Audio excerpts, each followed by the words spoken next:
The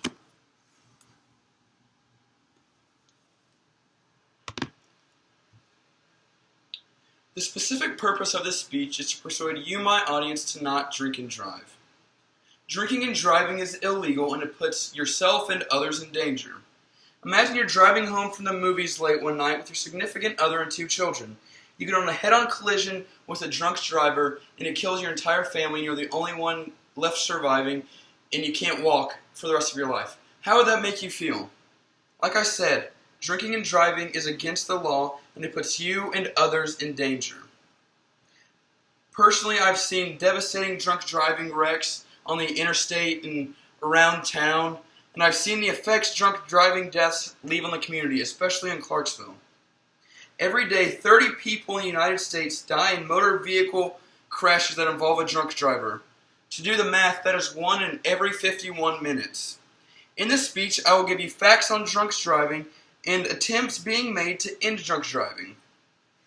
First, let me begin telling you facts about drinking and driving.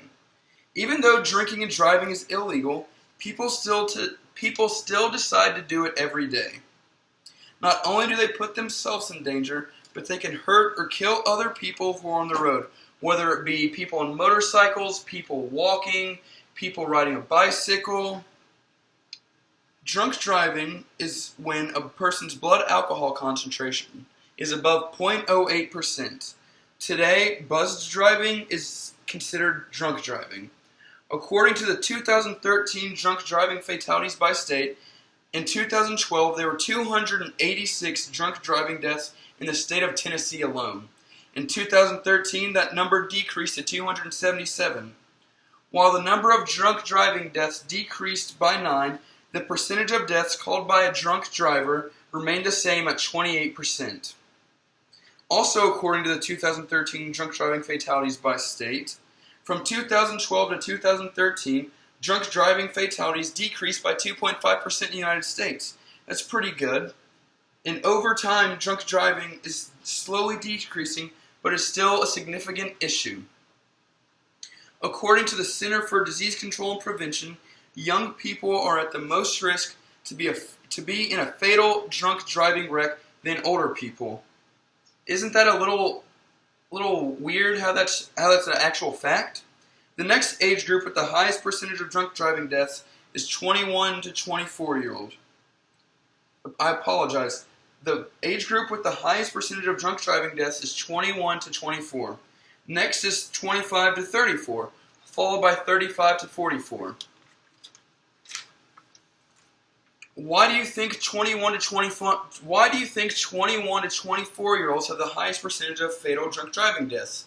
Is it because they just turned 21 so they want to go out and party and get drunk all the time?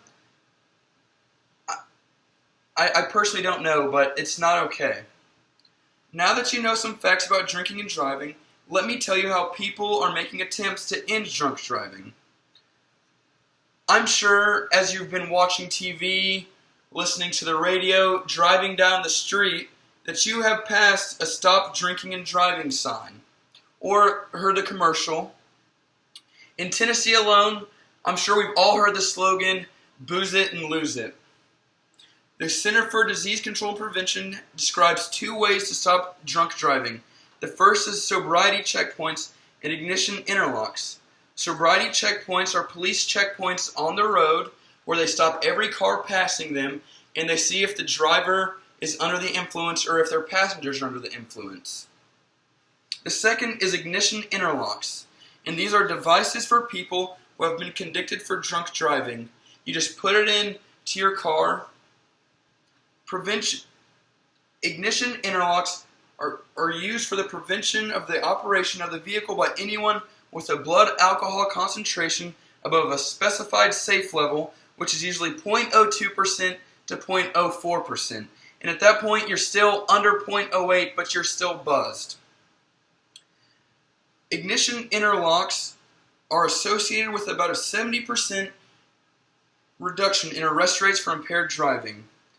Another way that people are trying to end drinking and driving are taxi services like Uber. Say you go to a big city like Nashville or Atlanta, you just download the Uber app onto your phone. You just pull the app up and you make an account, and the app itself will set you up with a driver who will then drive you to where you need to be. You'll pay a flat rate, and they'll take you back home the next day as well. According to Uber's website, Uber was created in 2009, and it is spreading rapidly worldwide. If you can't afford a taxi service, get a designated driver. A designated driver can be a friend, it can be a family member, it can be a colleague at work, or if you can't get a DD, just simply walk home. If you're at the bar or if you are at a party, just leave your car there and get it in the morning. That's a much better alternative than driving home drunk. Not only is drinking and driving illegal, it is not smart. In this speech, I have given you facts on drinking and driving, and I've given you ways to prevent drinking and driving. Now, I urge you to stop drinking and driving. If you drink too much, make the conscious decision to not drive. If your driver is too drunk, volunteer to be the designated driver no matter how mad they get at you. In the words of the Tennessee Traffic Safety Service, booze it and lose it. Be smart when drinking and never get behind the wheel if you're intoxicated.